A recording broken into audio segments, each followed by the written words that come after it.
The cafe was unusually quiet for a Saturday morning except for the soft clinking of cups and the low hum of conversation. Tucked away in the corner of the room sat a little boy no more than 6 years old, his large eyes wide as they followed the movements of the waitress behind the counter. His father, a sharply dressed man with the kind of presence that made others glance twice, sat beside him checking emails on his phone. He looked tired, though not from lack of sleep but from the weight of worry that never left his shoulders. His name was Ethan, and in the business world he was known as a millionaire who built his empire from nothing, but here he was just a father and his son Daniel had never spoken a single word.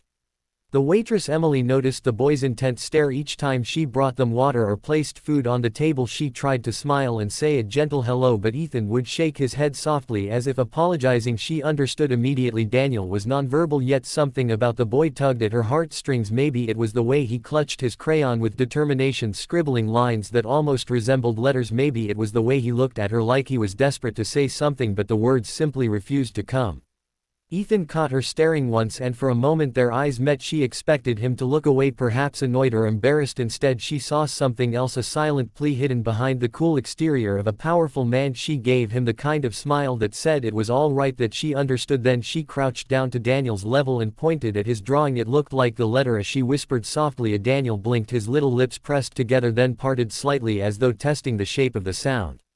Ethan froze. The air around him seemed to still as his son opened his mouth and whispered a faint sound so quiet it could have been mistaken for breath. But Emily's face lit up brighter than the morning sun. She clapped gently, nodding with encouragement as she repeated. Daniel looked from her to his father, who was staring in disbelief. It was the first time Ethan had heard his son attempt a sound that resembled speech. His chest tightened with emotion, words caught in his throat. He had spent years with therapists, specialists, endless programs, and yet here in this small cafe with a waitress who knew nothing about them, his son had tried to speak. Ethan did not know how to react. Part of him wanted to rush out and call every doctor, every therapist to confirm what he had just witnessed. Another part of him wanted to freeze time, to hold on to that fragile moment and never let it slip away. Emily kept her focus on Daniel, her voice calm and steady. She pointed at the crayon again, this time tracing the shape of another letter, B. She whispered softly. Daniel's fingers trembled as he tried to copy her, his lips moving in silence before a small broken sound slipped out. Ethan leaned forward, his phone forgotten, his business deals, his endless meetings, his carefully controlled world all vanished in an instant. As he watched his son, he felt his throat tighten and his eyes sting. This woman, a stranger in an apron, had done what professionals with years of experience had not. She had made Daniel believe he could try. He wanted to ask her how, but his voice cracked when he finally spoke. What are you doing differently? Emily looked up at him, her eyes gentle. I am not doing anything different, I am just listening to him, she said simply. Children know when someone is really listening, and sometimes they need that more than anything else.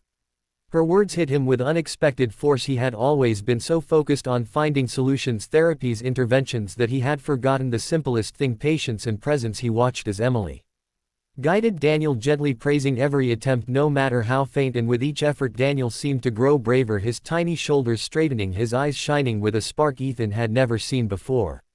The cafe door opened and closed, customers came and went, but for Ethan the world had narrowed down to just 3 people, a man, a boy, and a waitress who was teaching them both something far greater than speech. She was teaching them hope. When Daniel finally grew tired, resting his head against his father's arm, Emily stood quietly, not wanting to intrude, but Ethan caught her wrist before she could leave. Thank you, he whispered, his voice unsteady. I do not know how to explain what this means. She only smiled, replying, you do not have to explain, I can see it.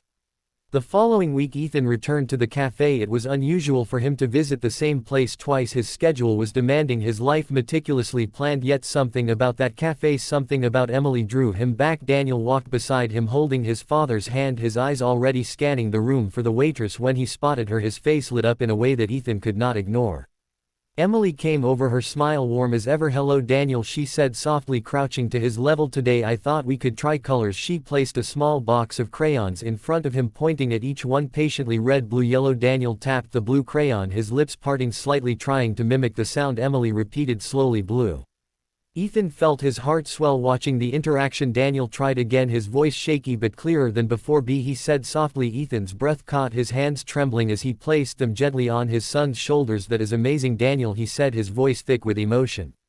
Emily glanced at Ethan, her eyes shimmering with unspoken understanding. She did not want to make it about herself, she only wanted Daniel to feel safe and capable. Still, Ethan could not ignore what was happening. His son was beginning to find a voice after years of silence, and it was this waitress, not a professional, not a specialist, who was helping him unlock it. After Daniel grew tired, Ethan asked Emily if she would consider meeting them outside of work, maybe help Daniel a few hours a week. I can pay you whatever you need, he added quickly, but Emily shook her head. Money is not why I would do it. If Daniel wants me to, I will help him for as long as he needs. Her words disarmed him. He had grown accustomed to people who always wanted something from him, whether it was money, business deals, or status, but Emily wanted nothing except to help his son. For the first time in years, Ethan felt his guarded heart soften. He looked at her not as a waitress, not as a stranger, but as someone who had stepped into his world and changed it. Weeks turned into months and Daniel's progress stunned everyone around him. He began saying simple words, first colors, then names, then small phrases. Though his voice was still soft, his attempts became stronger and more confident with every passing day. Ethan would often find himself watching in awe as Emily patiently guided him, celebrating every success and gently encouraging him through every struggle. But it was not just Daniel who changed. Ethan found himself changing too. He no longer rushed through his days consumed by work. He started carving out time for afternoons at the park, evenings at the cafe, moments where he could simply be a father and nothing more. Emily had become a part of those moments, her laughter filling the spaces that used to feel empty, her kindness weaving itself into their lives. One evening, after a particularly good session where Daniel managed to string together his first clear sentence, Ethan walked Emily to her car. He wanted to say something but words failed him. Instead, he found himself blurting out, "You have given my son a voice. I do not know how to thank you." Emily looked at him, her eyes soft. "You do not need to thank me, Ethan. He already had a voice. I just helped him find it." Her humility struck him deeply. He realized then that it was not just Daniel who had found a voice. He had too. For years he had buried his feelings beneath layers of control and responsibility, but now he found himself wanting to say things that had nothing to do with business and everything to do with the woman standing before him. His heart beat faster as he whispered, "I cannot stay silent anymore. Emily, you have become more than I ever expected. I think I am falling for you." Emily froze, her lips parting in surprise. She had not expected those words, not from a man like him, a man who seemed untouchable. Yet in that moment he was not a millionaire or a powerful figure. He was simply Ethan, a father with vulnerable eyes and an honest heart. Her chest tightened as she whispered, "You do not have to say that, Ethan, especially not because of what I have done for Daniel." But he shook his head. "It is not because of that, it is because of who you are." Silence stretched between them, broken only by the soft night breeze. Emily looked into his eyes, searching for doubt but found none. She felt her own guard begin to crumble. She had always been careful, always kept her distance from things that seemed too good to be true, but with Ethan and Daniel it was different. She saw the way Daniel clung to her hand, the way Ethan's gaze softened when he looked at his son and then at her. She realized she had already fallen without meaning to.